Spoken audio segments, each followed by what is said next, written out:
ओम नमो भगवते वासुदेवाय। आप सभी का पुनः मेरे चैनल आध्यात्मिक मार्ग में स्वागत है।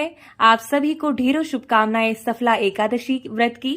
जैसे कि आप सभी जानते हैं, आज पौष माह की सफला एकादशी का व्रत किया जाता है और विधि विधान पूर्वक श्री हरि विष्णु की उपासना की जाती है और रात्रि जागरण किया जाता है। इस व्रत के करने से अश्वमेघ के फल की प्राप्ति होती है। तो जी हाँ, आप अगर मेरे चैनल पर नए हैं तो सब्सक्राइब जरूर से कीजिएगा और कमेंट और लाइक करना बिल्कुल भी ना भूलेगा। तो आइए बिना किसी देरी के हम सफला एकादशी व्रत कथा आरंभ करते हैं। ओम नमो नारायणा। तो इस प्रकार है कुछ कि युधिष्ठिर जी हैं जो उन्होंने पूछा कृष्ण जी से कि हे माधव, पौष मास की कृष्ण पक्ष की एकादशी का नाम क्या है और उस दिन किस देवता का पूजन करना चाहिए तथा इसकी क्या विधि है और इसके करने से क्या पुण्य फल मिलता है, यह सब आप मुझे विस्तार पूर्वक कहो। भगवान श्री कृष्ण जी बोले, हे युधिष्ठिर, मैं आपके प्रश्नों का उत्तर ठीक ठीक देता हूँ, जिन्हें आप ध्यान पूर्वक सुनिए। मेरे अनुसार अधिक दानी पुरुष के अतिरिक्त मैं एकादशी व्रत करने वाले से अधिक प्रसन्न रहता हूँ। इस व्रत को भक्ति पूर्वक विधि सहित करना चाहिए। हे पांडुपुत्र, पौष मास की कृष्ण पक्ष वाली एकादशी का नाम सफला है।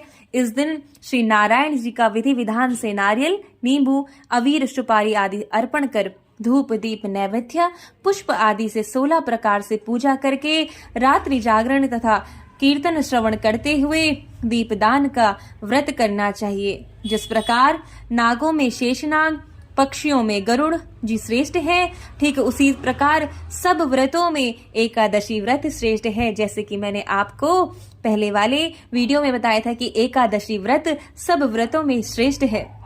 जो पुण्य 5000 वर्ष तक तपस्या करने से मिलता है, वही पुण्य भक्ति भावना से जागरण करके सफला एकादशी व्रत करने से मिलता है।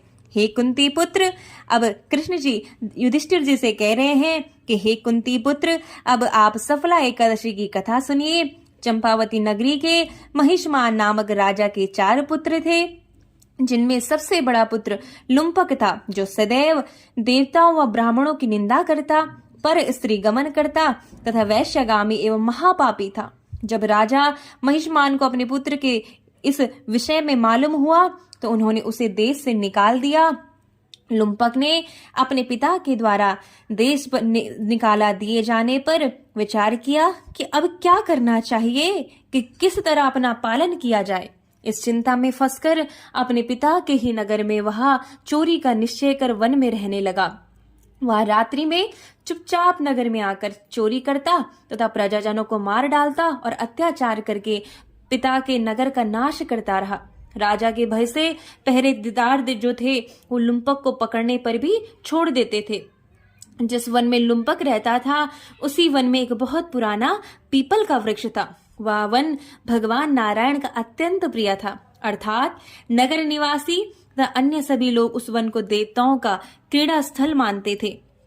जब पौष का महीना आया तो एक दिन लुम्पक वस्त्रहीन होने के कारण कृष्ण पक्ष के एकादशी के दिन ठंड के कारण मूर्छित होकर गिर पड़ा।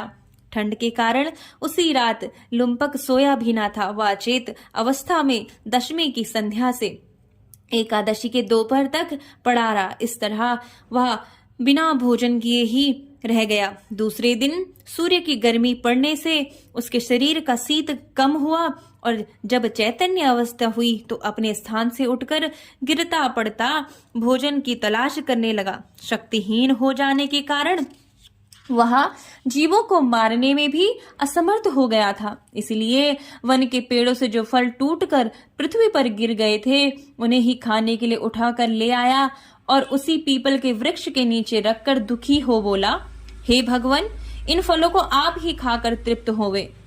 क्योंकि वह दुखी था, क्रोध के कारण उसने ऐसा कहा था।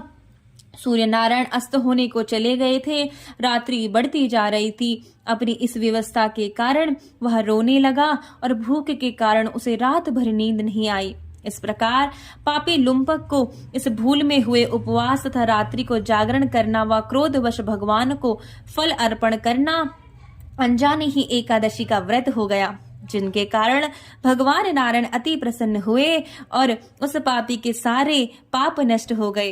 प्रातः काल होते ही अनेक सुंदर वस्तुओं से सजा हुआ एक घोड़ा लुम्पक के पास आया और उसी समय आकाशवाणी हुई कि हे राजपुत्र, नारायण की कृपा से तेरे सारे पाप नष्ट हो गए हैं। अब तू अपने पिता के पास जाकर राज्य सुख भोग। आकाशवाणी सुनकर लुम्पक अत्यंत प्रसन्न हुआ। अच्छे अच्छे वस्त्र धारण करके अपने पिता के पास पहुंचा, सारा वृतांत कहा। तब राजा महिषमान ने अपना राजपाट पुत्र को सौंप दिया और स्वयं वन को भजन करने के लिए चला गया। तब लुम्पक राज्य करने लगा। वह और उसके स्त्री बच्चे सब नारायण के भक्त हो गए। वृद्ध होने पर अपने पुत्र को राज्य सौंपकर लुम्पक वन में ईश्वर की उपासना एवं भक्ति करने को चला गया और अंत में विष्णु लोक को प्राप्त हुआ। जो मनुष्य नियम पूर्वक श्रद्धा और भक्ति के साथ पौष मास की कृष्ण पक्ष वाली सफला एकादशी का व्रत करते हैं, उनको अंत में मुक्ति प्राप्त होती है और इसके करने से अश्वमेघ यज्ञ के समान फल प्राप्त होता है। इस दिन तिल और गुड़ का सागर लिया जाता है। तो भक्तों, आप सफला एकादशी का व्रत कीजिए और मुक्ति को प्राप्त कीजिए, क्योंकि कलयुग में नाम आधार ही है। अगर आप इतनी सब विधि विधान न कर केवल व्रत और भक्ति कीर्तन जागरण कर सकते हैं, तो इसी से आपके सारे पापों का नाश होता है।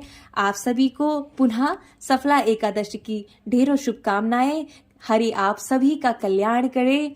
ओम नमो भगवते वासुदेवाय। ओम नमो भगवते वासुदेवाय। ओम नमो भगवते वासुदेवाय।